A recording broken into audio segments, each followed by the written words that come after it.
ഇത്രയും ഇതിനകത്ത് ലാലേട്ടൻ പറയുന്നുണ്ട്, ഫോട്ടോ കാണിക്കുമ്പോൾ പറയുന്നുണ്ട് യു എസ് ഒ എങ്ങെന്ന് പറയുന്നുണ്ട്. ഇപ്പോഴും ആ ഒരു എങ്ങ് തന്നെയാണ്. ഇത്രയും വർഷത്തിന് ശേഷം ഇത് കാണുമ്പോൾ എങ്ങനെയായിരുന്നു? എൻ്റെ ഒരു എക്സ്പീരിയൻസ് എന്ന് പറയുന്നത്, നമ്മൾ 24 വർഷം മുമ്പ് കാണുമ്പോൾ ഉള്ള ഒരു ക്വാളിറ്റി അല്ല ഇപ്പോൾ ഉള്ളത്. ആക്ച്വലി അതിനേക്കാളും ക്വാളിറ്റിയിലാണ് ഇപ്പോൾ കാണുന്നത്. അതിൻ്റെ വിഷ്വലായാലും സൗണ്ടായാലും ഞാൻ അത് എക്സ്പീരിയൻസ് ചെയ്യാൻ വേണ്ടിയിട്ടാണ് ഞാൻ എക്സ്പെക്റ്റ് ചെയ്തതിനേക്കാൾ മേലെയാണ് എനിക്ക് കിട്ടിയത്. അപ്പോൾ ആ രീതിയിൽ സന്തോഷം. പിന്നെ നമ്മൾ പറഞ്ഞില്ലേ, പ്രേക്ഷകർ ഈ സിനിമ കഥ കാണാനല്ലല്ലോ വരുന്നത്, ഇതിൻ്റെ കഥ എല്ലാവർക്കും അറിയാം. അവരെന്താണോ എക്സ്പെക്റ്റ് ചെയ്യുന്നത് അതിപ്പോൾ ഉണ്ട് എന്നുള്ളതിലാണ് എൻ്റെ സന്തോഷം. കാരണം ഇത്ര ക്വാളിറ്റിയിൽ നമുക്ക് അത് റീമാസ്റ്റർ ചെയ്യാൻ പറ്റി എന്നുള്ളതിൽ വളരെ സന്തോഷം. Thank you. എല്ലാവരും പറയുന്നതാണ് അന്ന് ഇറങ്ങിയിട്ട് അല്ലെങ്കിൽ നമുക്ക് ജയിക്കേണ്ടിയിരുന്ന സിനിമയായിരുന്നു. അത് പരാജയം അല്ലെങ്കിൽ തിയേറ്ററിൽ അന്ന് എത്ര ഓഡിയൻസിനെ ഏറ്റെടുക്കാതിരുന്നതിന് കാരണമായിട്ട് എന്തായിരുന്നു? അല്ല, അതിന് പല കാരണങ്ങളുണ്ട്, ഒരു ഘടകമല്ല. എപ്പോഴും എൻ്റെ ഒരു ഇതെന്താണെന്നറിയോ, എൻ്റെ മാത്രം ഇതാണ്, സിനിമ തിയേറ്ററിൽ ഓടാത്തത് കൊണ്ട് സിനിമ മോശമെന്നും ഓടിയ സിനിമകളെല്ലാം നല്ലതെന്നും നമുക്ക് പറയാൻ പറ്റില്ല. നല്ല സിനിമ ഓടണമെന്ന് നിർബന്ധമില്ല. കാരണം സിനിമ തിയേറ്ററിൽ വർക്കാവുന്നതിന് പല പല ഘടകങ്ങളുണ്ട്. അപ്പോൾ ആ കാലം ഒന്ന് പ്രധാനമാണ്. പിന്നെ ആ സിനിമയുടെ ഇപ്പോൾ ഈ ദേവദൂതനെ കുറിച്ച് പറയുകയാണെങ്കിൽ ഇതിനകത്തൊരു ജോണർ കൺഫ്യൂഷൻ എല്ലാ കാലത്തും പ്രേക്ഷകർക്ക് ഉണ്ടായിരുന്നു.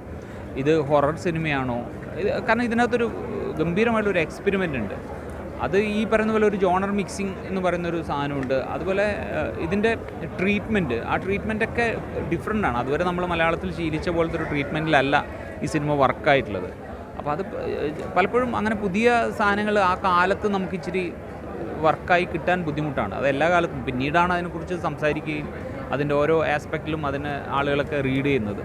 അപ്പോൾ ആ രീതിയിൽ ഈ സിനിമ പിന്നീട് ആളുകൾ കൃത്യമായിട്ട് അറിയുന്ന അല്ലെങ്കിൽ തിരിച്ചറിഞ്ഞൊരു സമയത്താണ് ഇപ്പോൾ വന്നത്. എപ്പോഴും റിസ്ക് അല്ല, ചില സമയത്ത് വർക്കാവും, ചില സമയത്ത് പോവും. അത് കുഴപ്പമില്ല. അത് എപ്പോഴും സിനിമ അങ്ങനെയല്ല, ഒരുപാട് ആളുകളുടെ എഫേർട്ട് അതിൻ്റെ പിറകിലുണ്ടെങ്കിലും അതിൻ്റെ ഒരു ഫസ്റ്റ് തോട്ട് എന്ന് പറയുന്ന ആരുടെ ഒരു തലയിലാണ് അത് ആദ്യം ഉണ്ടാകുന്നത്. അപ്പോൾ അത് എത്രമാത്രം ഡിഫറെൻ്റ് ആയിട്ട് വരുന്നു എന്നുള്ളത് ആ മേക്കറിനെ സംബന്ധിച്ചോളം അത് ഭയങ്കര എക്സൈറ്റ്മെൻ്റ് ആണ്. കാരണം സിബിസാർ ഇത് 42 വർഷമായി ഇങ്ങനെ ഒരു ഐഡിയ ഫസ്റ്റ് ആലോചിച്ചിട്ട് ഇന്നത്തേക്ക്. ആ ആലോചനയിൽ നിന്നൊരു 18 വർഷം കഴിഞ്ഞപ്പോൾ അത് സിനിമയാവുന്നു. വീണ്ടും ഒരു 24 വർഷം കഴിഞ്ഞപ്പോൾ അത് റീഎഡിറ്റ് ചെയ്ത് റീമാസ്റ്റർ ചെയ്ത് വീണ്ടും തിയേറ്ററിൽ അദ്ദേഹത്തിൻ്റെ കൂടി ഇരുന്ന് കാണുക എന്ന് പറയുമ്പോൾ, അപ്പാർട്ട് ഫ്രം ഞാൻ അതിനകത്ത് അഭിനയിച്ചു എന്നുള്ളതിനേക്കാൾ കൂടുതൽ ഞാനൊരു സിനിമയിൽ വർക്ക് ചെയ്യുന്ന ഒരാളെന്നുള്ള രീതിയിൽ എനിക്ക് അതിൻ്റെ ഒരു സന്തോഷമാണ് കൂടുതൽ. വിദ്യാജി ഉണ്ട്, എല്ലാവരും കൂടി ഇരിക്കുന്നു. പിന്നെ അതിനകത്ത് ഓരോ ഇൻസ്ട്രുമെൻറ്റും എന്ത് ക്ലാരിറ്റിയിലാണ്. അതിൻ്റെ മ്യൂസിക് നോട്ട്സൊക്കെ പലതും ഇങ്ങനെ താഴത്ത് ഇങ്ങനെ പെത്ത് കയറി വരുന്നുണ്ട്. അതപ്പോൾ ഞാൻ ആദ്യം വിചാരിച്ചത് എൻ്റെ സിനിമ ആയതുകൊണ്ടായി, ഞാൻ വർക്ക് ചെയ്ത സിനിമ ആയതുകൊണ്ട് എനിക്ക് മാത്രമാണ്. പക്ഷേ ഇന്ന് എൻ്റെ കൂടെ വേറെയും സുഹൃത്തുക്കളൊക്കെ ഇതിനകത്തുണ്ട്. അവർ ആദ്യമായിട്ട് കാണുന്നവർ, ആദ്യമായിട്ട് തിയേറ്ററിൽ കാണുന്നവരുണ്ട്. പലരും ഇത് തിയേറ്ററിൽ കണ്ടിട്ടില്ലല്ലോ. അവരും ഇതേ കാര്യം എൻ്റെ അടുത്ത് ഇൻട്രോയിലായി പറഞ്ഞപ്പോഴാണ്, ഓഹോ, ഇത് എല്ലാവർക്കും അങ്ങനെ ഒരു ഫീൽ ഉണ്ടാക്കുന്നുണ്ട്. അതെ അതെ അതെ, അത് വിദ്യാജി എല്ലാ കാലത്തും ഇറങ്ങാണോ? അതന്നെ നമുക്കറിയില്ല, 24 കഴിഞ്ഞിട്ട് ഇങ്ങനെ ഇറങ്ങി കോമ്പിനേഷനും ആ ഒരു ഇതും ഒരു പുതിയ പടം ചെയ്താൽ പോലും ഇത്രയും മൈലേജ് ഇല്ലല്ലോ നമുക്ക്. കോസ്റ്റ്യൂമിനെ കുറിച്ച് സംസാരിക്കുന്നുണ്ടായിരുന്നു. അതെ അതെ അതെ, അല്ല കോസ്റ്റ്യൂമിൻ്റെ ഒരു ഇത് ഉണ്ട്. അത് കാരണം അത് ഈ നമ്മൾ നേരത്തെ നമ്മുടെ ലാലേട്ടൻ്റെ ക്യാരക്ടർ പറയുന്നത് മാതിരി അതങ്ങനെ അങ്ങ് സംഭവിച്ചു, അതിൻ്റെ ഒരു കാര്യം. പിന്നെ നമ്മളും ആ അന്നത്തെ ഒരു ഇപ്പം അത് പിന്നെ ഞാൻ ചെയ്യുന്ന പടങ്ങളിൽ ഞാൻ കുറച്ചങ്ങനെ ശ്രദ്ധിക്കാറുണ്ട്. ഇപ്പോൾ സംരംഭത്തിനായാലും ഇന്നും അതിൻ്റെ ഒരു ട്രെൻഡും ആ കാര്യങ്ങളൊന്നും നമുക്ക് പെട്ടെന്ന് മാറ്റി നിർത്താൻ പറ്റില്ല. ഇപ്പോൾ സ്വപ്നം കൂടെ എടുത്താലും അങ്ങനെ തന്നെയാണ്.